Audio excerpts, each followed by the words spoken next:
दिन नई जिंदगानी इस तुम्हें है पुकारे, वक्त गुजरता चला आजा प्रभु के तू द्वारे। दिन नई जिंदगानी इस तुम्हें है पुकारे, वक्त गुजरता चला आजा प्रभु के तू द्वारे। दिन नई जिंदगानी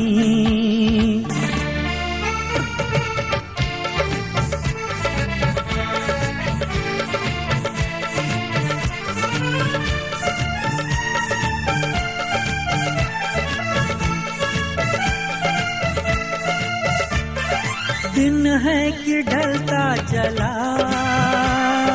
और तू है सोया हुआ, पापों की इन छाँव में मुँह क्यों छुपाया हुआ। दिन है कि ढलता चला और तू है सोया हुआ, पापों की इन छाँव में मुँह क्यों छुपाया हुआ, मुँह क्यों छुपाया हुआ। दिन नई जिंदगानी इस तुम्हें है पुकारे, वक्त गुजरता चला आजा प्रभु के तू द्वारे। दिन नई जिंदगानी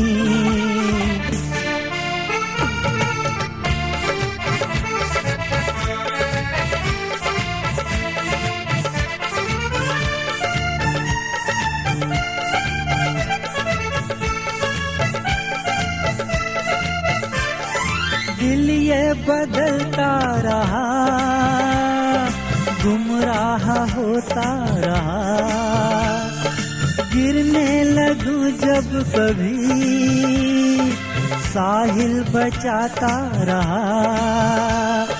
दिल ये बदलता रहा, गुमराह होता रहा, गिरने लगूं जब कभी साहिल बचाता रहा, साहिल बचाता रहा। दिन नई जिंदगानी इस तुम्हें है पुकारे, वक्त गुजरता चला आजा प्रभु के तू द्वारे। दिन नई जिंदगानी इस तुम्हें है पुकारे, वक्त गुजरता चला आजा प्रभु के तू द्वारे। दिन नई जिंदगानी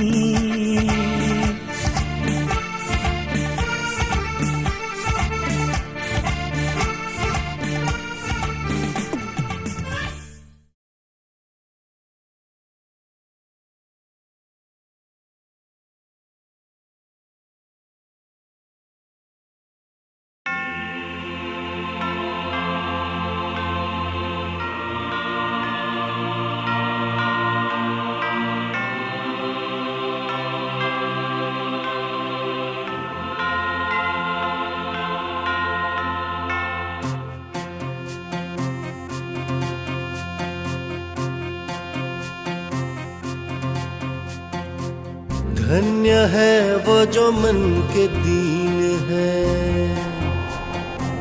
स्वर्ग के राज में जाएंगे।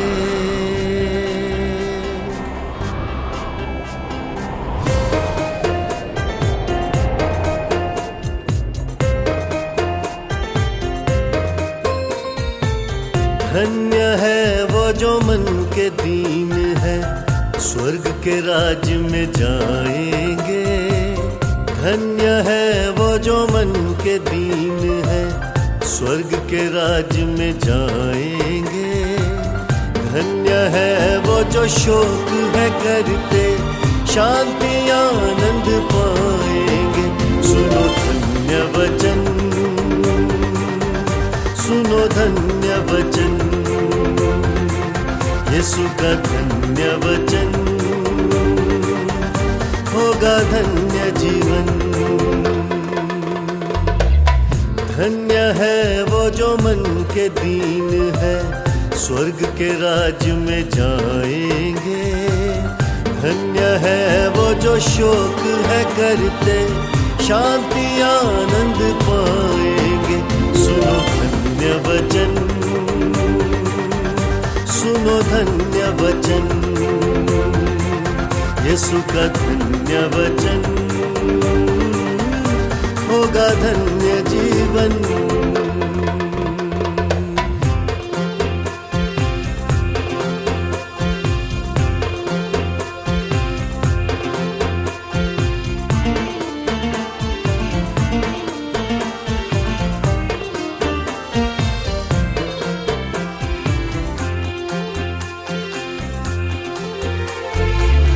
धन्य है जो नम्र वो होंगे, इस पृथ्वी के अधिकारी। ओ धन्य है जो नम्र वो होंगे, इस पृथ्वी के अधिकारी। धर्म के भूखे और प्यासों की, धर्म के भूखे और प्यासों की यीशु प्यास बुझाएंगे। सुनो धन्य वचन, सुनो धन्य वचन, यीशु का धन्य वचन, होगा धन्य जीवन।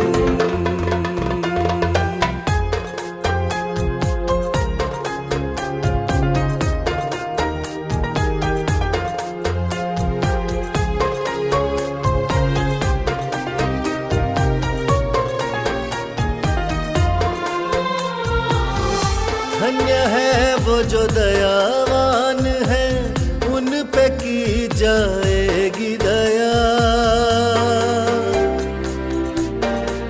ओ धन्य है वो जो दयावान है, उन पे की जाएगी दया। जिनके शुद्ध है मन वो, जिनके शुद्ध है मन वो, परमेश्वर के दर्शन पाएंगे। सुनो धन्य वचन, सुनो धन्य वचन, करो इनका पालन, होगा धन्य जीवन। धन्य है वो जो मन के दीन है।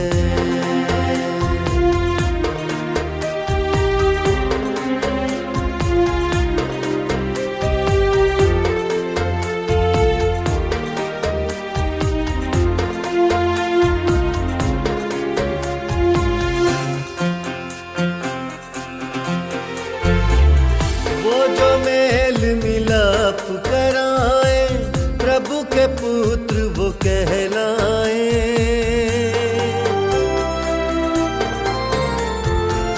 वो जो मेल मिलाप कराए, प्रभु के पुत्र वो कहलाए। प्रभु के कारण जाए सताए, प्रभु के कारण जाए सताए, स्वर्ग का राज्य वो पाएंगे। सुनो धन्य वचन, सुनो धन्य वचन, यीशु का धन्य वचन, करो इनका पालन। धन्य है वो जो मन के दीन है, धन्य है वो जो मन के दीन है, स्वर्ग के राज में जाएंगे।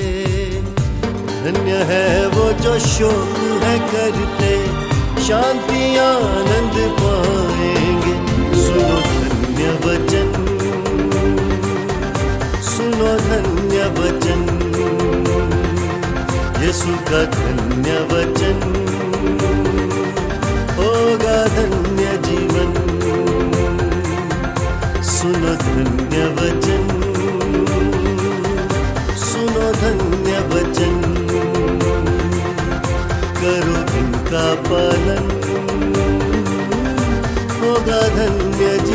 वचन, सुनो धन्य वचन,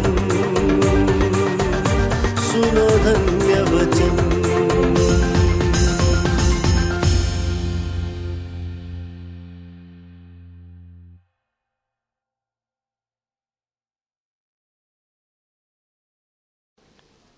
तेरे चरणों में आकर मैं सजदा करता हूं खुदा। आज मैं अपने आप को तुझे देता हूं परमेश्वर। We worship you Lord. Lift your hand. प्रभु आज इस शाम हम तेरे आदर में खड़े हैं, अपने हाथों को उठाकर, अपने सर को झुकाकर तेरी बंदगी की खिदमत में खड़े हैं। हाथों को उठा के तेरे चरणों में आके सजदा करूं ऐ खुदा। हाथों को उठा के तेरे चरणों में आके सजदा करूं ऐ खुदा। हाँ पवित्र आत्मा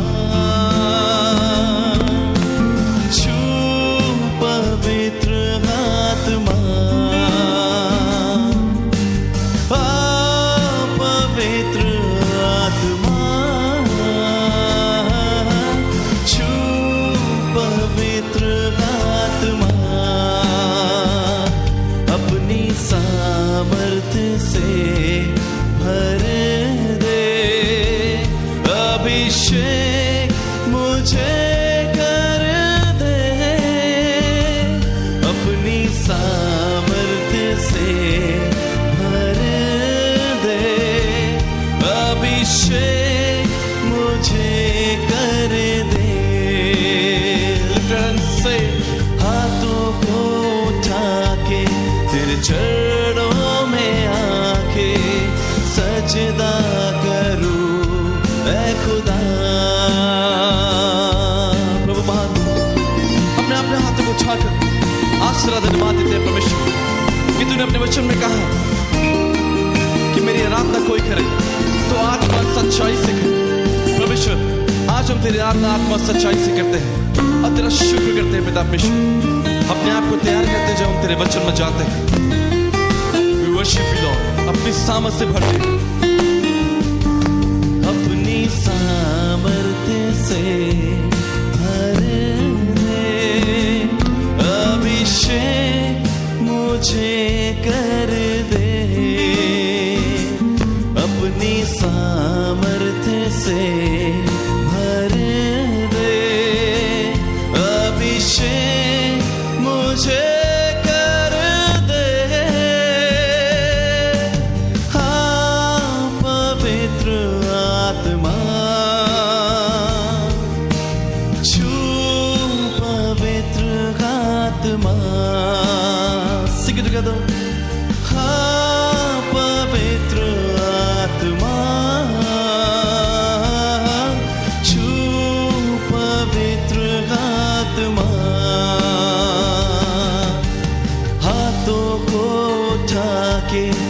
चरणों में आके सजदा करूं ऐ खुदा।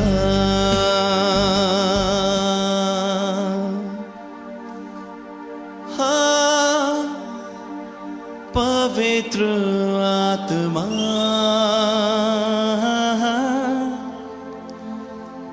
छू पवित्र आत्मा। Lift your voice and say, हाँ पवित्र आत्मा छू पवित्र आत्मा।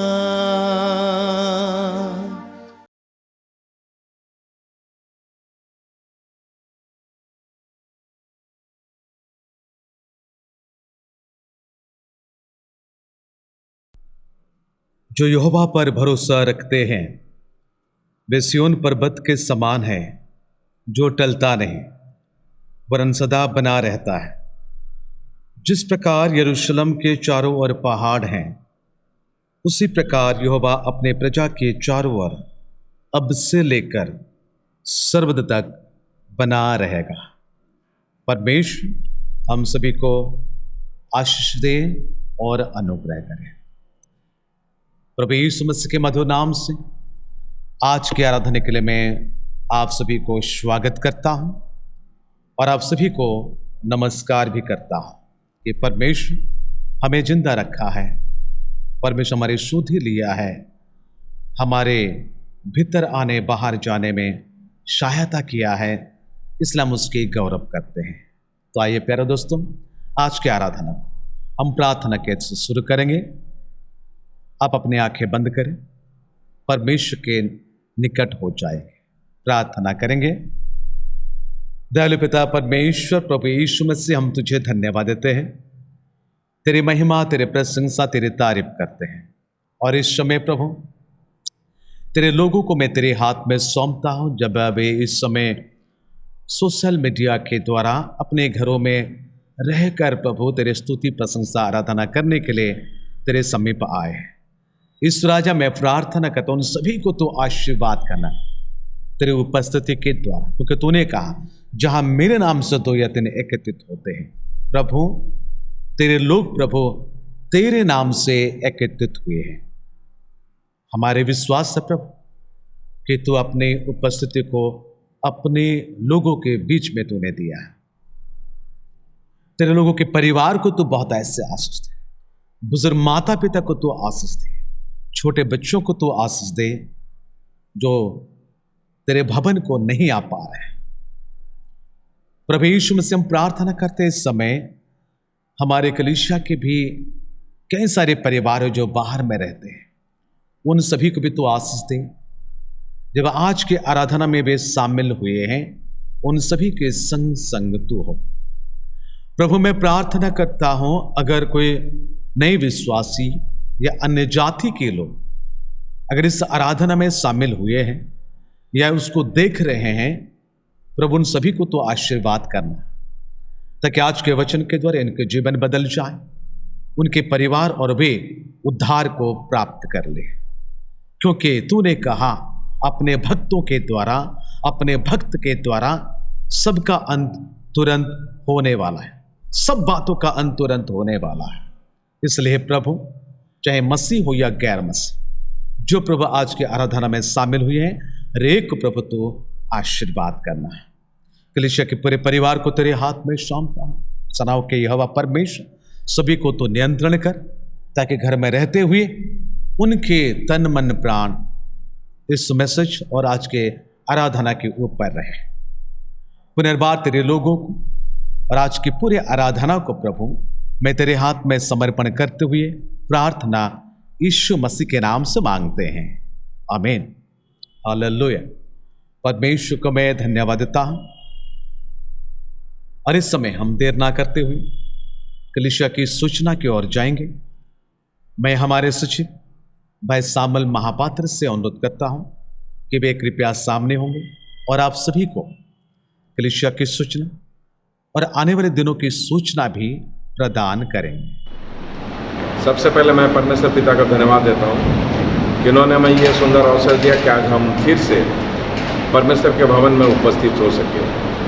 जैसा कि हम बारंबार आपको सूचना देते हुए आ रहे हैं, इस लॉकडाउन और कोविड-19 के तहत जो गाइडलाइन है उसके मद्देनज़र 60 साल से ऊपर के भाई और बहनों को हम अनुरोध करते हैं कि अपने घरों में रहें और 10 साल से छोटे बच्चों को कृपया अपने साथ ना लाएं। बीते दिनों जो कार्यक्रम रखा गया था उसके मद्देनज़र चर्च के फॉल सीलिंग और गेट का कार्य हम आरंभ कर चुके हैं। जिन जिन भाइयों ने अपने भंडार से परमेश्वर के कार्य के लिए अपना योगदान दिया, उससे परमेश्वर आशीष दे। और आपसे अनुरोध करते हैं जो अब तक इस कार्य में अपना सहयोग नहीं दे सके हैं, परमेश्वर आपको अगुवाई करे ताकि आप जल्द से जल्द इस कार्य को संपन्न करने में अपना योगदान अवश्य करें। पिछला रविवार जो दान संग्रह किया गया था उसकी राशि है 2,830 रुपया। धन्यवाद। परमेश्वर को हम धन्यवाद देते हैं आज की आराधना के लिए और सूचना के लिए भी हमारे सचिव सामल महापात्र को हम धन्यवाद देते हैं। सूचना के अनुसार हम कलीसिया के प्रति हमारे प्रेम, कलीसिया के प्रति हमारे लगाव, ताकि सूचना के अनुसार हम कलीसिया के हित के हेतु हम आगे बढ़ते जाएंगे। तो आइए प्यारे दोस्तों, परमेश्वर के उन वचन की ओर जाने से पहले अपने मन को तैयार करेंगे। मैं हमारे जवानों से अनुरोध करता हूं, जो इन दिनों में सोशल मीडिया के द्वारा आप सभी को कई महीनों से आराधना के द्वारा अगुवाई करते जा रहे हैं, उन जवानों से मैं अनुरोध तभी कृपया सामने होंगे और आप सभी खड़े हो जाएं, ताकि उन जवानों के साथ हम स्तुति और आराधना करेंगे। Praise the lord. Yeshu Masih के पवित्र और मीठे नाम में पूरे हृदय से मैं आप सबों का स्वागत करती हूँ, और मैं जानती हूँ कि आप सब इस घड़ी अपने घरों में उसकी निकटता में हैं। तो आइए आप सब मिलकर उसकी महिमा, प्रशंसा और स्तुति करें।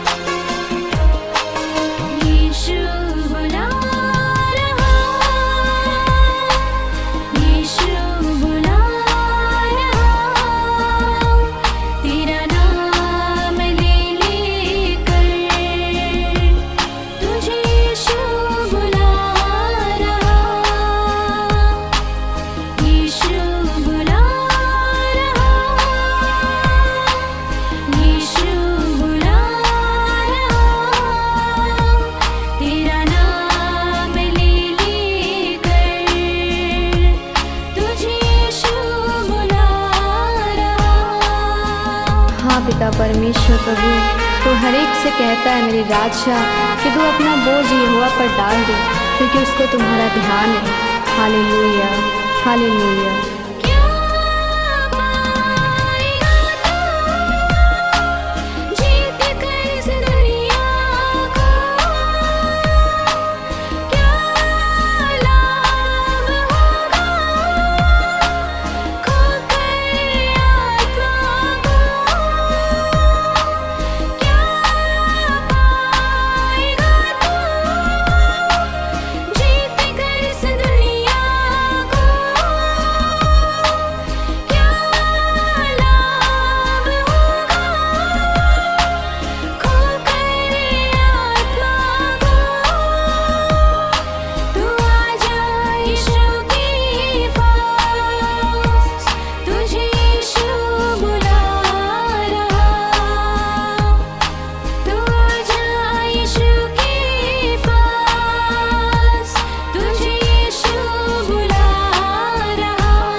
पिता परमेश्वर, तो हर एक को नाम ले लेकर बुलाता है प्रभु, क्योंकि हम सब और जितने लोग प्रभु तेरे निकट है सब तो तेरे ही है पिता परमेश्वर प्रभु। हालेलुया मेरे राजा, हालेलुया।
हालेलुया परमेश्वर पिता। प्रभु जी आज जितने भी लोग प्रभु तुझसे दूर हो गए हैं मेरे राजा, उन सबों को तू नाम ले लेकर बुला रहा है प्रभु। आज तेरा प्रेम प्रभु जी हर एक के लिए है परमेश्वर, चाहे जितने भी पाप करे परमेश्वर, तू हर एक के पापों को क्षमा करने में प्रभु जी धन्य है पिता परमेश्वर। प्रभु आज के सभा को प्रभु जी, आज जितने भी लोग प्रभु तेरे निकट अपने मनों को तैयार करके आए हैं पिता, उन सबों को परमेश्वर पिता हम तेरी हाथों में सौंपते राजा। आज का आराधना प्रभु जी तेरी ओर से हो पिता, आज का वचन तेरी ओर से हो परमेश्वर, विशेष करके आपके दास को प्रभु जी और तेरे लोगों को परमेश्वर पिता इस घड़ी और इस समय प्रभु हम तेरे हाथों में सौंपते राजा। हाँ प्रभु हम सब तेरे ही है प्रभु, आज हम सब तेरे ही पास आए हैं प्रभु जी। हाँ पिता परमेश्वर और क्या मांगे प्रभु, आप मांगने से बढ़कर देने वाला परमेश्वर है। यीशु मसीह के नाम से मांगते हैं, आमीन।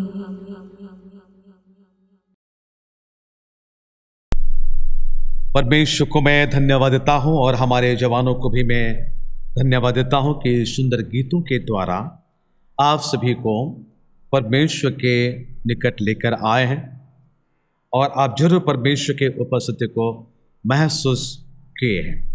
तो आइए प्यारे दोस्तों, हम परमेश्वर के वचन की ओर होंगे। बीते दिनों से मैं ये प्रचार करता आ रहा हूं, पहला पतरस उसके 4 अध्याय के 7 पद से लेकर 11 पद तक है, पर मैं एक एक पद के उसके जो रहस्य है उसके भेद की बातों को मैं आपको समझा कर आ रहा हूं। आज भी हम कुछ अल्प बातों को हम चिंता करेंगे। पवित्र शास्त्र बाइबल में हमें इस प्रकार लिखा है, पहला पतरस 4 अध्याय का 7 पद से लेकर कुछ आगे को मैं पढ़ूंगा। यहां लिखा है, सब बातों का अंत तुरंत होने वाला है, इसलिए संयमी होकर प्रार्थना के लिए सचेत रहो। सब में श्रेष्ठ बात यह है कि एक दूसरे से अधिक प्रेम रखो, क्योंकि प्रेम अनेक पापों को ढांप देता है। बिना कुड़कुड़ाए एक दूसरे का अतिथि सत्कार करो। 10 पद में लिखा है, जिसको जो वरदान मिला है वह उससे परमेश्वर के नाना प्रकार के अनुग्रह के भले भंडारियों के समान एक दूसरे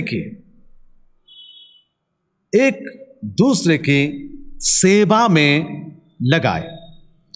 आज हमारे चिंताधारा है 10 पद का। 10 पद के अनुसार पतरस ने हमें यह कहता है कि जिसको जो वरदान मिला है, यानी कलीसिया में विश्वासियों के लिए वरदान है, स्पिरिचुअल गिफ्ट कहा जाता है। तो परमेश्वर के वचन के अनुसार इन अंतिम दिनों में जब हम परमेश्वर के निकट हो रहे हैं, उसकी उपस्थिति में हम जा रहे हैं, तो जब यीशु मसीह आने ही वाला है, जब यीशु मसीह आने ही वाला है, हमारे जीवन को प्रभु के काम में हमें सौंप देना है। और हमारे जीवनों में परमेश्वर कई प्रकार के गिफ्ट को यानी वरदान को दिया है, और जिसको हम कहते हैं कि स्पिरिचुअल गिफ्ट, सांसारिक गिफ्ट की बातें हम नहीं कर रहे। सांसारिक गिफ्ट को भी परमेश्वर ही देता है, पर हम आज स्पिरिचुअल गिफ्ट के बारे में कह रहे हैं, या आपके परिवार में आप भी उसको प्राप्त किए हैं। और कहना यह कि सभी विश्वासियों के पास, यानी every believer has a gift, तो आप ये गिफ्ट को परमेश्वर के द्वारा ही आपने प्राप्त किए हैं। अगर परमेश्वर के द्वारा ही उसको प्राप्त किए हैं, तो बाइबल बता रहे हैं उसको परमेश्वर के लिए ही आपको और मुझे इस्तेमाल करना है।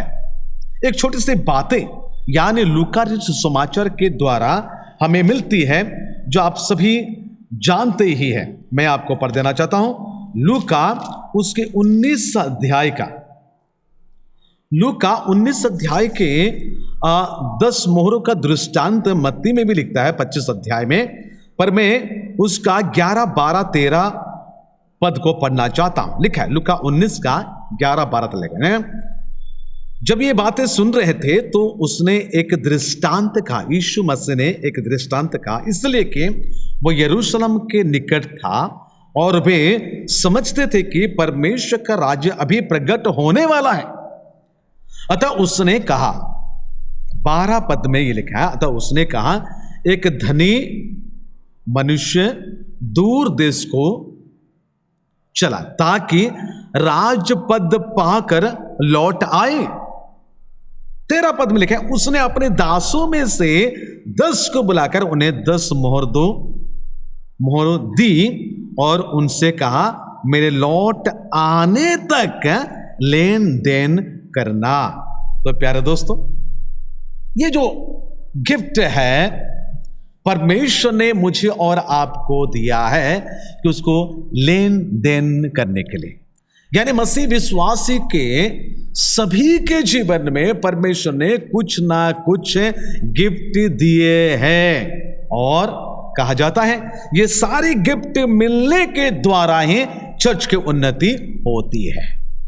चर्च के जो स्पिरिचुअल ग्रोथ है, हेल्दी चर्च, अगर हेल्दी चर्च अगर हम देखना चाहते हैं विश्व में, तो सारे मसीह विश्वासियों के लिए जो सभी को जो गिफ्ट दिया गया है, सभी गिफ्ट मिलने के द्वारा उस चर्च को हेल्दी चर्च कहा जाएगा। तो क्या कहना चाहता हूं, यानी सभी विश्वासियों को परमेश्वर ने गिफ्ट ने दिया है और उस गिफ्ट को हमें इस्तेमाल करना है दूसरों के लिए अच्छी फंक्शन में हमें लानी है। एक उदाहरण आपको बताना चाहता हूं। उदाहरण की ये बातें हैं, जिस गाड़ी घोड़ा को आपने चलाते हैं उस गाड़ी घोड़ा का कई पार्ट्स होते हैं, यानी कीमती पार्ट्स होते हैं, चक्का से लेकर इंजन तक है। कई बातों में बड़े बड़े महत्वपूर्ण पार्ट्स होते हैं सारे गाड़ियों में, और एक पार्ट्स इतने छोटे पार्ट्स हैं लोग उसको नजरअंदाजा कर देते हैं क्योंकि उसका कीमत भी बहुत कम है, और उसके सिवाय गाड़ी को चलाना आपको मुश्किल ही हो जाएगा। आप जो बेयरिंग कहते हैं, मोटरसाइकिल हो या कोई भी गाड़ी का हो या स्टीयरिंग का हो, उसमें बेयरिंग रहता है, उसमें छोटा छोटा बल सब लगा रहता है। विशेष करके बाइक अगर खोलते हैं तो चक्का जब खोला जाता है उसमें छोटे छोटे बॉल्स रहता है, लोहा का बल्स रहता है, और उस बल्स क्या होता है, चक्का को आसानी से घुमाते हैं, उसमें ग्रीस लगा देते हैं ताकि वो बल्स अच्छे रीति से काम करें। आप जानते हैं जो सिलेंडर को आप घर में इस्तेमाल करते हो खाना बनाने के लिए, सिलेंडर का जो रेगुलेटर को लगाते हैं उसमें भी 4-5 तो बल्ब्स लगा रहता है। अगर वो नहीं होगा तो आपका प्रॉब्लम हो जाएगा गैस चूल्हा को जलाने के लिए। आज थोड़ा उसको परख कर देखिएगा बल्ब है कि नहीं। तो प्यारे दोस्तों, बल्ब इतने छोटे हैं, इतने कम दाम के हैं, लेकिन वो नहीं होने के कारण ना गाड़ी का स्टीयरिंग घूम सकता अच्छे रीति से, ना गाड़ी का चक्का अच्छे से घूम सकती है, ना आपका गैस सिलेंडर का रेगुलेटर अच्छे से फिक्स हो सकता है। तो आप सोच लीजिएगा, आपके पास भी छोटा सा गिफ्ट होगा परमेश्वर की ओर से। गाड़ी को या स्टीयरिंग को, चक्का को घुमाने के लिए जो बेयरिंग बॉल्स होता है, ठीक उसी प्रकार आपके परिवार में, आपके जीवन में परमेश्वर ने कुछ गिफ्ट दिया है। उस गिफ्ट को परमेश्वर के लिए इस्तेमाल करना। और एक बात आप जानते हैं, आपने शायद बंगलों में रहते होंगे, फ्लैट में रहते होंगे, बड़ा बड़ा घर आप बनाकर रहते होंगे। आप जानते हैं आपके घर में जो ईंटें लगती है, कई सारी ईंटा, बड़े दामी दामी के ईंटा भी आप लगाते हैं, सुंदर ईंटा भी लगाते हैं, कई सारे सामान को लगाते हैं। तो प्यारे दोस्तों, कहने का मतलब है आपके घर में जितना ईंटा आती है, सभी गोटा गोटा ईंटा ही घर के काम के लिए नहीं लगती है। यानी छोटा ईंटा का भी काम आती है। छोटे छोटे ईंटे को भी लोग इस्तेमाल करते हैं, वो मिस्त्री इस्तेमाल करते हैं और घर को बनाते हैं। ऐसा ना सोचेंगे खाली गोटा ईंटा के द्वारा ही घर बनती है, छोटे ईंटे को भी इस्तेमाल करते हैं। छत के लिए छोटे छोटे गिट्टी को इस्तेमाल करते हैं, बालू इस्तेमाल होती है। यानी कई सारी छोटे छोटे बातें हमारे जीवन में शिक्षा देती है। हमारे जीवन में कितने सारे छोटे छोटे गिफ्ट होगा, परमेश्वर उसको इस्तेमाल करना चाहते हैं। हम उसको परमेश्वर के लिए इस्तेमाल करें, परमेश्वर के लिए उस सारे गिफ्ट को लगाए। ना क्यों पवित्र शास्त्र बाइबल में हमें उस पतरस की किताब के अनुसार जब बताया जाता है कि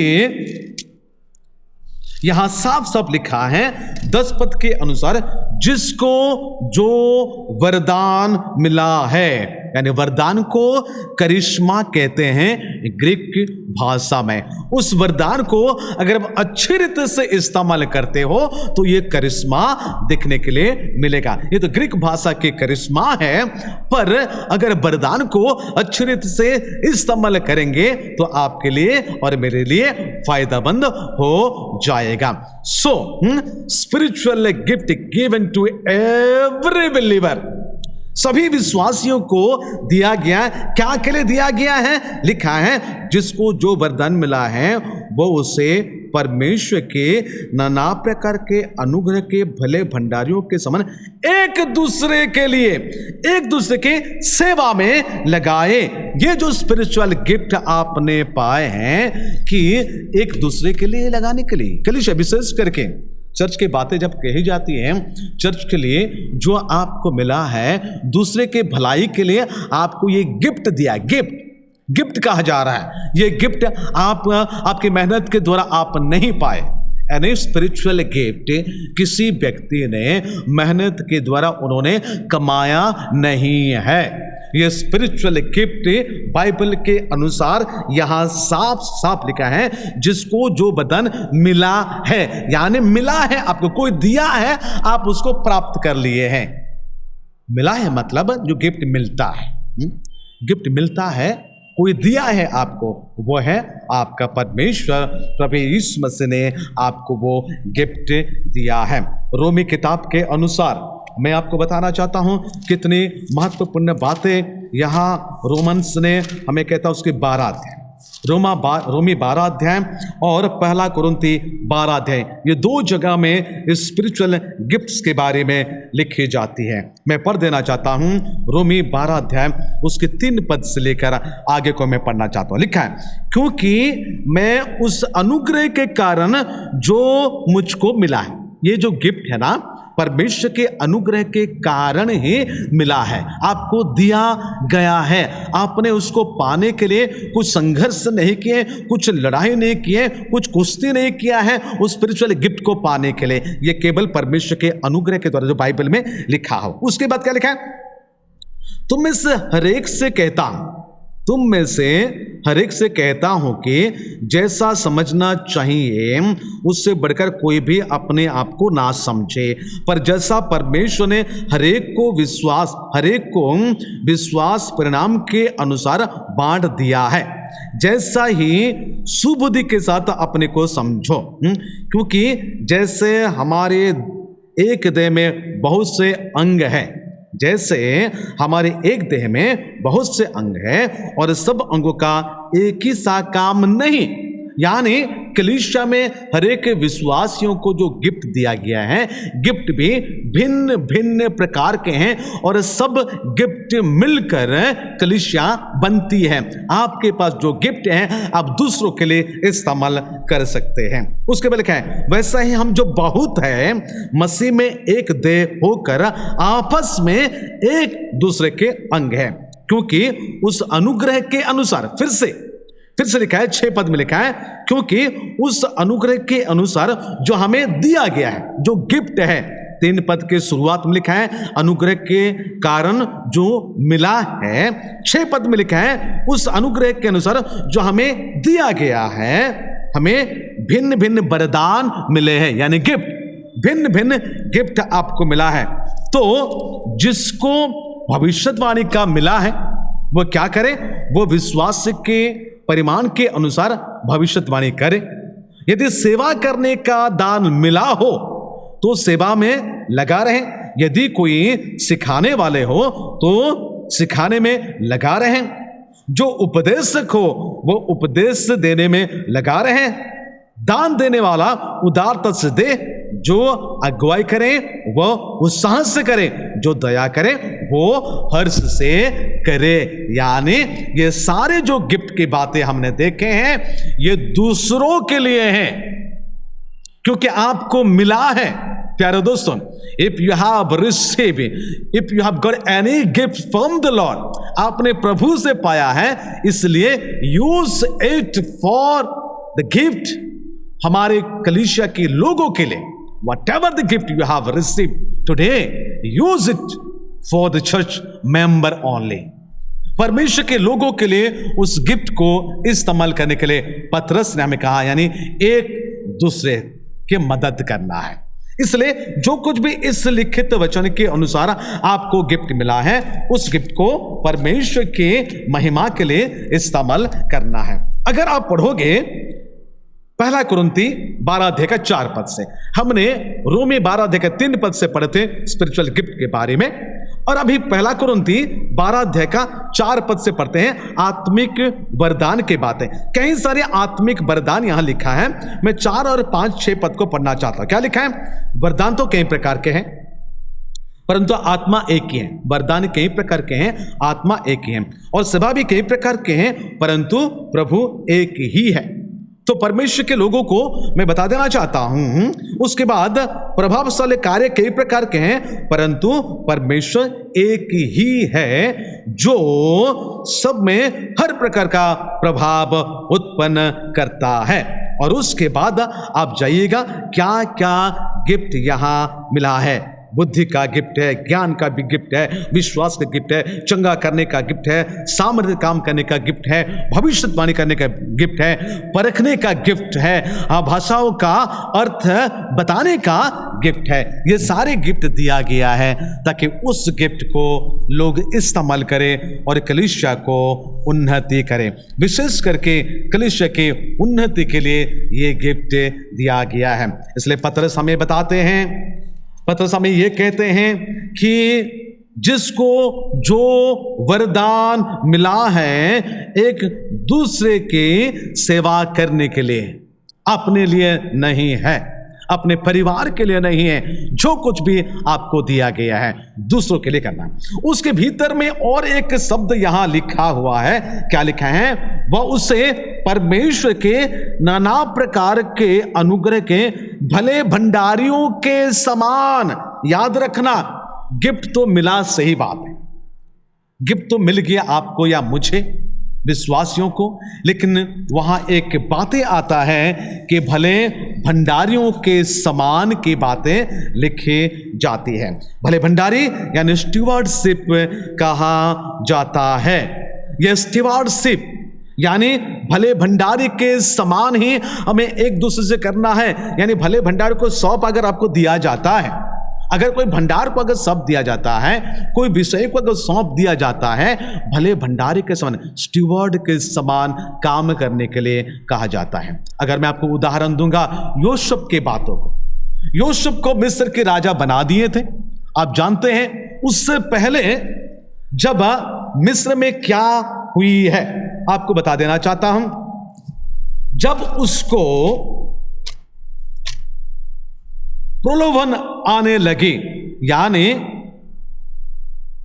उस जगह में इस प्रकार प्रलोभन जो पतिफर की पत्नी के द्वारा उनको हुई, उन्होंने अपने भले भंडारी का क्या रोल निभाता है आपको बताई जाती है। वो क्या कहता है? पहली बात आप देख रहे 4 पद को, यानी 39 का, उत्पत्ति 39 का 4 पद को मैं पढ़ना चाहता हूं। यहां उन्होंने लिखा है, तब उसकी अनुग्रह की दृष्टि उस पर हुई और वह उसकी सेवा टहल करने के लिए नियुक्त किया गया। फिर उसने उसको अपने घर का अधिकारी बनाकर अपना सब कुछ उसके हाथ में सौंप दिया। पहली बात याद रखना कि यहां यूसुफ को मिस्र में पोतीफर ने सारे विषयों का अधिकार उनको दे देता है। दूसरी बात 6 पद में लिखा है, इसलिए उसने अपना सब कुछ यूसुफ के हाथ में यहां तक छोड़ दिया कि अपने खाने के रोटी को छोड़ वह अपने संपत्ति का हाल कुछ ना जानता था। यानी यूसुफ को इतने बड़े जिम्मेदारी उनको दी जाती है। और उसके बाद अगर मैं 9 पद को पढ़ता हूं, यानी 4 पद 6 पद और 9 पद में क्या लिखा है, इस घर में मुझसे बड़ा कोई नहीं और उसने मुझे छोड़ और उसने तुझे छोड़ जो उसकी पत्नी है मुझसे कुछ नहीं रख छोड़ा। इसलिए भला है मैं ऐसी बड़ी दुष्टता करके परमेश्वर का अपराधी क्यों बनूं। अगर गिफ्ट अगर मिला है, उस गिफ्ट को भले भंडारी के समान, स्टीवर्ड के समान अपने को इस्तेमाल करना है। और उसको पहली बात है पोतीफर ने सब कुछ सौंप दिया है। दूसरी बात है केवल उस व्यक्ति ने खाने को छोड़, यानी अपने जो खाना खाएगा उसको छोड़ और कोई भी विषय को उन्होंने अपने जिम्मा में नहीं लिया, सारी बातों को यूसुफ को दे दिया। तीसरी बात है जब पोतीफर की पत्नी यूसुफ को प्रलोभन में डालने लगती है, यूसुफ ने कहता है इस घर में मुझे छोड़ और कोई नहीं है। उन्होंने ये बातों को कहता है इस घर में मुझसे बड़ा कोई नहीं है। और उन्होंने कहा और उसने तुझे छोड़, यानी मुझसे बड़ा कोई नहीं है, तुझे छोड़, यानी तू जो पोतीफर का पत्नी है तुझे छोड़कर मुझे सब कुछ अधिकार दिया गया है। लिखा है मुझसे कुछ नहीं रख छोड़ा है, यानी तुझे छोड़ जो उसकी पत्नी है मुझसे कुछ नहीं रख छोड़ा, सब कुछ मुझे दे चुका है। इसलिए भला है मैं से बड़ी दुष्टता करके परमेश्वर का अपराधी क्यों बनूं। प्यारे दोस्तों, आपको स्टीवर्डशिप बना दिया गया, भले भंडारी बना दिया। भले भंडारी के बाद आप कैसे से गंदगी काम करेंगे। उन्होंने कहता है इतनी सारी बातें पाने के बाद, इतने सारे विषय पाने के बाद मैं इतने दुष्टता काम करके परमेश्वर का अपराधी क्यों बनूं। यानी आपको जो कुछ भी परमेश्वर ने दिया है ना, उसका हिसाब भी आप ही से लिया जाएगा। यह तो पक्का बात है। अगर आप भले भंडारी हैं, मान लीजिए आप घर के माता पिता, बच्चों के आप भले भंडारी हैं, मुझे कहे कि अगर मैं पासवान हूं, हर एक पास्टर कलीसिया के भले भंडारी होते हैं। इसलिए यूसुफ की कहानी के द्वारा हमें यह सोचना है कि परमेश्वर हमें कलीसिया को सौंप देते हैं तो हम कैसे से गंदे काम कर सकते हैं। आप माता पिता है, आपके बच्चों को दे दिया गया है तो बच्चों के खिलाफ आप कैसे गंदे काम कर सकते हैं। जो काम आपको सौंपा है, चाहे आपकी नौकरी में हो, चाहे आपके बिजनेस में हो, चाहे जिस क्षेत्र में हो, जब आपको सौंप दिया है आप कैसे उस गंदे काम को करेंगे। नहीं प्यारे दोस्तों, बाइबल बता रहे हैं भले भंडारी के समान अपने जीवन को बिताना है। क्यों ना पतरस हमें यही कहता है। पतरस हमें अपने बातों के द्वारा हमें यही कह रहे हैं। क्या कह रहे हैं? 10 पद के अनुसार, 4 अध्याय के 10 पद के अनुसार, पहला पतरस 4 का 10, जिसको जो वरदान मिला है, जिसको जो वरदान मिला है, यहां लिखता है वह उससे, यानी वो व्यक्ति उस वरदान को परमेश्वर के नाना प्रकार के अनुग्रह के भले भंडारियों के समान, यानी नाना प्रकार के अनुग्रह के भले भंडारियों के समान एक दूसरे को उसको इस्तेमाल करने के लिए कहा जाता है। तो मेरे दोस्तों, आपको जो परमेश्वर ने यह सौंपा है, आपको जो परमेश्वर ने ये गिफ्ट दिया है, चाहे जो कुछ भी गिफ्ट क्यों ना हो, ये परमेश्वर के अनुग्रह के द्वारा ही आपको मिला है। अगर आप प्रचार करते हो तो अच्छी बात है, गीत गाते हो तो अच्छी बात है, बाजा बजाते हो अच्छी बात है, जो कुछ भी परमेश्वर के करते हैं वो अच्छी बात है। वो दूसरों के लिए ही होती है, अपने लिए नहीं होती है। और पहला कुरिन्थी किताब में तो लिखा जाता है परमेश्वर के नाम से हम जो कुछ भी करते हैं वो कभी व्यर्थ में नहीं जाएगा। यानी आपके लिए, आपके परिवार के लिए, आपके जीवन के लिए 30 गुना, 60 गुना, 100 गुना फल लाएंगे। अगर आप महिलाओं में काम करना चाहते हैं, अगर वो गिफ्ट मिला है, आप उसको इस्तेमाल कीजिएगा। अगर आप जवान हैं, आपको कुछ गिफ्ट मिला है परमेश्वर की सेवा करने के लिए, आप उसको इस्तेमाल कीजिएगा। आप जो कोई भी क्यों ना हो, आज परमेश्वर का वचन आपको ये कहा जाता है, क्यों ना, इसलिए सब बातों का अंत तुरंत होने वाला है। अगर गिफ्ट है, अगर उसको इस्तेमाल नहीं करेंगे, वो फेड हो जाएगा। जो गिफ्ट आपको मिला है या मुझे मिला है, उसको इस्तेमाल अगर नहीं करेंगे, भले भंडारी के समान वो दिन प्रतिदिन फेड होते जाएगा। इसलिए याद रखना, बाइबल बता रहा है सब बातों का अंत तुरंत होने वाला है। अगर मेरे पास गिफ्ट है, आपके पास गिफ्ट है, उसको इस्तेमाल करना। मेरे दोस्तों, सही में आप एक गाड़ी का, एक स्टीयरिंग का, एक चक्के का, उस बियरिंग का बॉल्स के समान है। एक छोटा गिफ्ट भी आपके पास हो सकता है। एक बिल्डिंग बनाने के लिए एक छोटा ईंटा भी हो सकता है, जिस ईंटे को मिस्त्री इस्तेमाल करके दीवार को स्ट्रॉन्ग करता है। ये सारे गिफ्ट हमें मिला है प्यारे दोस्तों। इसलिए बाइबल बता रहे हैं सब बातों का अंत जब तुरंत होने वाला है, यहां लिखता है जिसको जो वरदान मिला है। मेरा विश्वास है आपकी जिंदगी में परमेश्वर ने आशीष दिया है, आपके जीवन में परमेश्वर ने अनुग्रह किया है, उसको परमेश्वर के लिए ही इस्तेमाल करना है। मैं आने वाले दिनों में अगले हफ्ता इससे भले भंडारी के 7 महत्वपूर्ण बातों को मैं बताना चाहूंगा। अगले संडे जो सुनना चाहते हैं, भले भंडारी के 7 काम को मैं बताना चाहता हूं। आज के लिए हम उतने में ही परमेश्वर के वचन को रखेंगे, लेकिन याद रखना, यहां लिखा है जिसको जो वरदान मिला है, ये सबके लिए मिला है। सभी विश्वासियों के लिए गिफ्ट मिला हुआ है। जिसको जो वरदान मिला है, वो से परमेश्वर के नाना प्रकार के अनुग्रह के भले भंडारियों के समान एक दूसरे की सेवा में लगाएं, ताकि परमेश्वर, कलीसिया और परिवार हम सभी को बहुत ऐसे आशीष देंगे। आइए प्यारे दोस्तों, अपनी आंखें बंद करें, हम सब खड़े हो जाएंगे, परमेश्वर के निकट होंगे, हम प्रार्थना करेंगे। अपनी आंखें बंद करें, प्रार्थना में जाएंगे। प्यारे प्रभु यीशु मसीह, मैं प्रार्थना करता हूं प्रभु, ये गिफ्ट प्रभु तूने सबको दिया है प्रभु, सास बहू को प्यार करने के गिफ्ट। बहू सास को प्यार करेगी, परिवार की सेवा करेगी। बेटी दामाद, बेटे बहू अपने बुजुर्ग माता पिता की, सास ससुर की सेवा करने का गिफ्ट भी प्रभु तूने दिया है। ये तो संसारिक गिफ्ट है प्रभु, जिसको आत्मिक गिफ्ट प्रभु तूने दिया है। प्रभु वे तेरी सेवा के लिए इस्तेमाल करें। जो परिवार में प्रभु अपने गिफ्ट को इस्तेमाल करते हैं, उस गिफ्ट को वे समाज के लिए, लोगों के लिए और विशेष करके मसीह विश्वासी भाई और बहनों के लिए बिना हिचकिचाए प्रभु उसको वे इस्तेमाल करें। बिना कुड़कुड़ाए आतिथ्य सत्कार करने के लिए तूने कहा है प्रभु अपने भक्त के द्वारा। इसलिए बिना कुड़कुड़ाए जो कुछ भी गिफ्ट मिला है प्रभु, उस गिफ्ट को दूसरों के लिए वे इस्तेमाल करें।